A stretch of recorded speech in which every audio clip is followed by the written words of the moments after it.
सज्जनों, आप सभी जानते हैं कि कल से माघ मास शुरू हो जाएगा। माघ मास, माघ का महीना। मैं बताना चाहता हूं कि आप सभी लोग अपने बच्चों को कम से कम इतने संस्कार डालें कि वो देशी महीनों से भी वो परिचय हो सके। नया साल से चैत से प्रारंभ होता है। चैत, बैसाख, जेठ, आषाढ़, सावन, भादों, क्वार, कार्तिक, अगहन, पूष, माघ। अब तो ये समझ लीजिए ये महीने 3 कब ही आता है। तो मैं बताना चाह रहा हूं कि जो कल से प्रारंभ हो रहा है माघ माह की फलदायी तिथियां कौन कौन सी हैं जो विशेष फल देने वाली, पहले से आपको ज्ञान हो जाए ताकि आप उसका लाभ उठा सकें। तो मैं आपको बताना चाहता हूं, पहली बात, मघा नक्षत्र युक्त पूर्णिमा होने से, मघा नक्षत्र युक्त पूर्णिमा होने से इसका नाम माघ पड़ा। धार्मिक दृष्टि से इस माघ महीने का बहुत अधिक महत्व है। इसके साथ ही साथ अगर कोई शीतल जल के भीतर डुबकी लगाता है, इस महीने में शीतल जल के भीतर डुबकी लगाने से मनुष्य पाप मुक्त हो जाता है और स्वर्ग लोक को जाता है। ये इस महीने की विशेषता।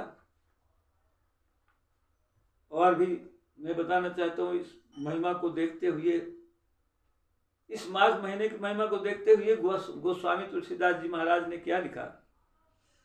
माघ मकर गत रवि जब होई, तीरथ पतहि आव सब कोई, देव दनुज किन नर नर श्रेणी, सादर मंजहि सकल त्रिवेणी।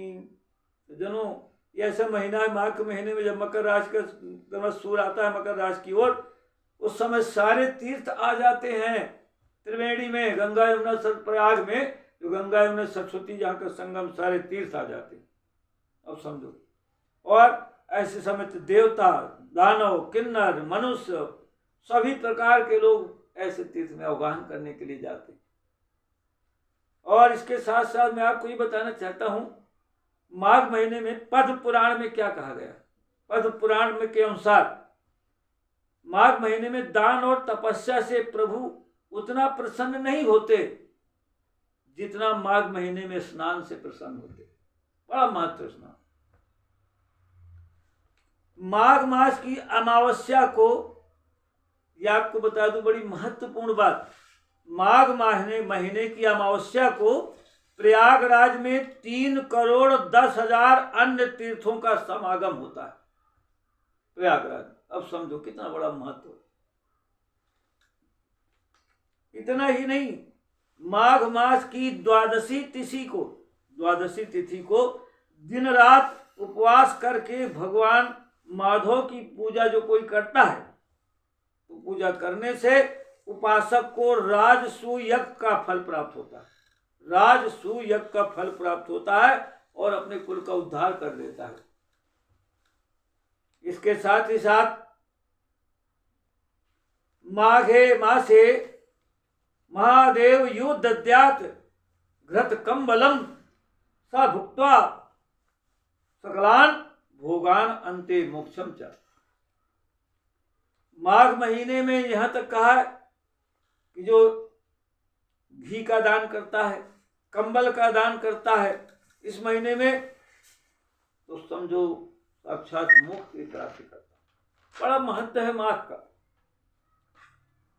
माघ में मकर संक्रांति आती है, तो मकर संक्रांति के दिन स्नान, दान, जप, तप, श्राद्ध तथा अन्य धार्मिक अनुष्ठानों का बहुत अधिक महत्व है। उस दिन खिचड़ी के दान का भी विधान है। उत्तर भारत में विशेष इसका महत्व है। उत्तर भारत में खिचड़ी का दान भी दिया जाता है उस दिन, मकर संक्रांति के दिन, और इसके साथ साथ खिचड़ी घर में बनाकर खाई भी जाती। बड़ा महत्व समझा जाता है।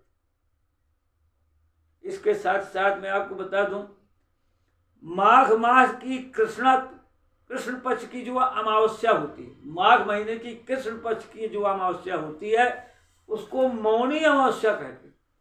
मौनी अमावस्या, उस मौनी अमावस्या को मौन रह कर कोई धार्मिक अनुष्ठान, पूजन, व्रत, दान दान सब कुछ करता है, बहुत बड़ा महत्व है।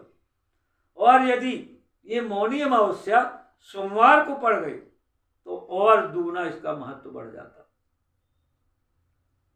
मैं ये कहना चाहता हूं, माघ महीना जो स्नान की अपूर्व महिमा, माघ स्नान की अपूर्व महिमा है।